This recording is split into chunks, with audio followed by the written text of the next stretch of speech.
700 paratroopers will jump from planes over the Netherlands today, marking the 80th anniversary of one of the most daring operations of the Second World War. Operation Market Garden was the largest airborne assault in history. It involved 1,900 soldiers. Our correspondent Anna Holligan is there to watch the commemorations. And Anna, morning to you. It looks like a glorious morning there, kind of fitting when you're paying tribute to what has been done. Exactly, but also makes it so difficult to imagine just how different it would have been 80 years ago. So I have some help on hand.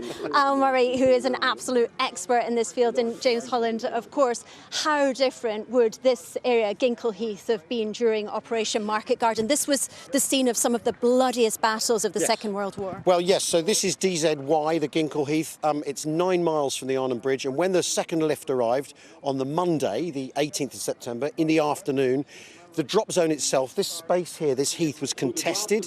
So the Germans are in the woods over there. The King's Own Scottish Borderers are forcing them out with a bayonet charge, and the heath is on fire as the aircraft come in low and slow to drop their paratroopers. 2,000 or so men landing here, with this drama playing out on the drop zone. Extraordinary. And just to explain to you, if you're not as familiar as Ali is with Operation Market Garden, this was an Allied effort to try and break through so the airborne forces would drop behind enemy lines into the occupied Netherlands. And the idea was that the ground forces would come up from Normandy after the D-Day landings. They would try to secure the bridges and find a kind of back route into Germany. And James Holland, does it surprise you that we still see, 100,000 people turned out here to commemorate what was, some would say, a historic failure? Yeah, it's absolutely remarkable, and there is nowhere anywhere in the world like Nijmegen and Arnhem for commemorating a particular episode of the Second World War. I think it's absolutely remarkable. And if you go into Arnhem, you just see the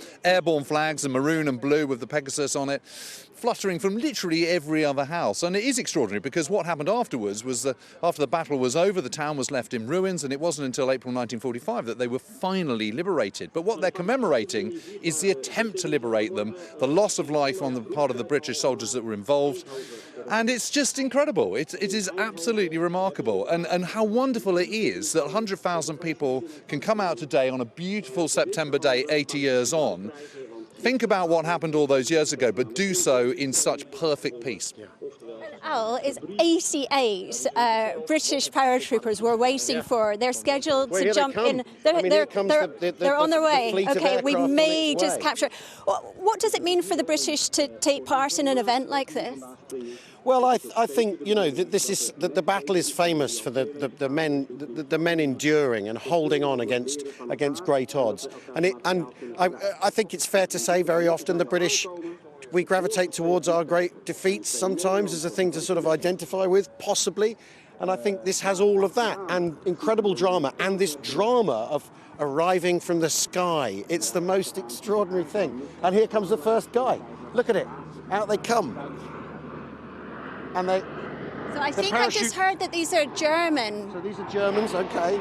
But look, here's the next aircraft coming right on top of them, and in round ones as well, which is what they would have used in the war. Well, yeah, these are modern rounds, but the parachute's pulled open as you jump out by a static line, so it's attached to the aircraft, which pulls it out. Then you have to check that the canopy's open properly, check your rigging lines. You know what you're talking about, because you did this jump. I did do this 20 years ago. 20 years ago, and landed very heavily on my bottom, which is an occupational hazard for this. And then I got dragged through the heather by the chute.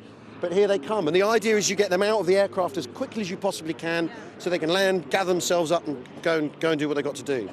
We have many VIP guests, but the biggest round of applause so far this morning has been for the 10 veterans who are in attendance. And that's what makes this even more remarkable, that this reenactment is taking part at a time where we still have those who were involved in Operation Market Garden present among us to experience it alongside us, James. Well, yes, and they're treated like rock stars and royalty, aren't they? And quite right. And it's because they're so few in number now that they're so precious. And we want to hold on to them because for so many of us, we've lived with that incredible generation for, all our lives. And suddenly they're slipping away. That age is going to pass. And we don't want to let that happen. It's going to be very traumatic when the last veteran of the Second World War passes. But so, yes, and quite rightly, I think we do sort of treat them with the respect that they are owed. but also, yeah, it's because they're so precious and rare these days. I mean, you know, most of them 100 years at least. And what a sight! I mean, I was just going to say, let's just Marshal the cameraman, if we could just show these paratroopers falling from the sky. 80 years ago, the Allied forces would have been falling into enemy fire. Yes, well, Arnhem at the time was 60 miles behind enemy lines. The 1st Airborne Division and then the 1st Polish Parachute Independent Brigade also land here. They land south of the river. But more than 10,000 people are landed up here, 60 miles behind enemy lines. The audacity of it is quite extraordinary. And to see these guys, and what this will mean to these men doing this on this site, I run out of words when I'm watching this sort of thing because it's so extraordinary to see and really evocative of what happened. You can really feel the history beneath our feet, can't you? You absolutely can, but I think it's also worth noting that Operation Market Garden gets a very, very bad press and has had a bad press from historians. But you know what, I think it was worth the punt, that's my own view. I think it was, because had it worked, I think the war probably would have been over in Europe before Christmas.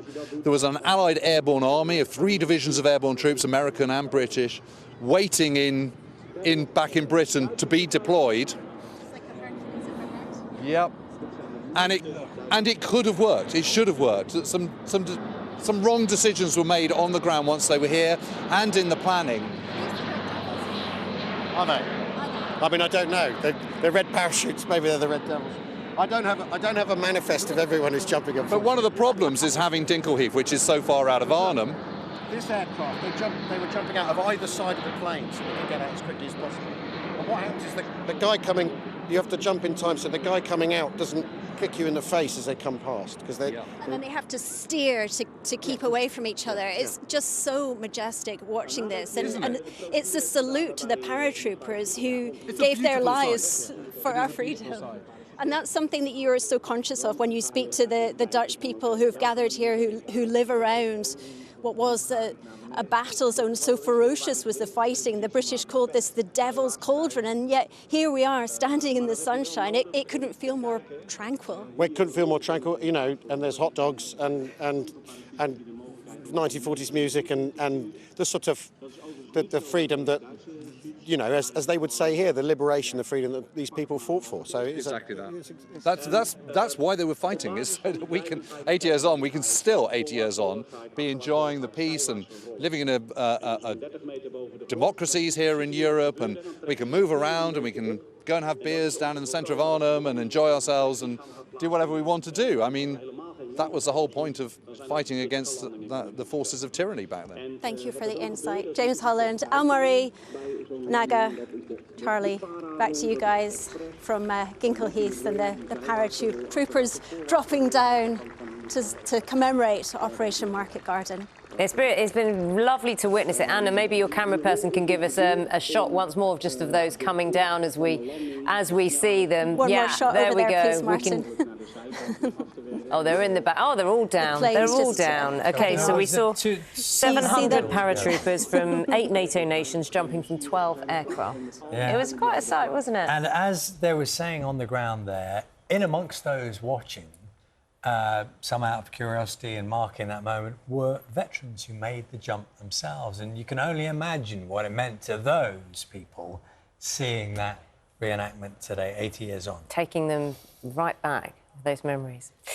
Now, it was one of the most dramatic operations of the Second World War. 80 years ago this week, the Allies tried to speed up the liberation of Europe by taking a key bridge in the Netherlands from the Nazis. It was the largest parachute assault in history, involving a mind-blowing 41,000 paratroopers. Today, around 700 repeated the jump in their memory. Callum Fairhurst has more. Scattered in the sky, 700 paratroopers, marking 80 years since Operation Market Garden. No greater gallantry has been displayed in any action in any war than... At the time, more than 40,000 troops dropped into the Nazi-occupied Netherlands in a daring attempt to create a route into Germany. But facing a stronger than expected Nazi resistance, it turned into what some say was one of the greatest Allied failures. Today, veterans remembered their involvement. Well, I landed a wallpaper in a glider. But then our next job was to capture this area for the people to come in the following day. The operation was depicted in the 1970s film A Bridge Too Far, with a star-studded cast, including Sean Connery and Michael Caine. The paratroopers today came from 8 NATO countries. The terrible events of the past couple of years have brought the alliance together, which is exactly what an alliance is for. It comes together and builds on the bonds of the past, and you can feel that at a commemoration like this today.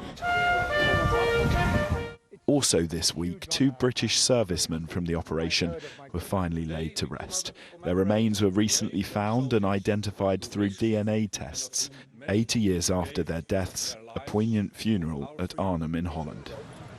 Today, King Willem-Alexander of the Netherlands paid his respects. At another memorial service tomorrow, Princess Anne will be joining veterans and armed forces, remembering all those who lost their lives. Callum Fairhurst, ITV News.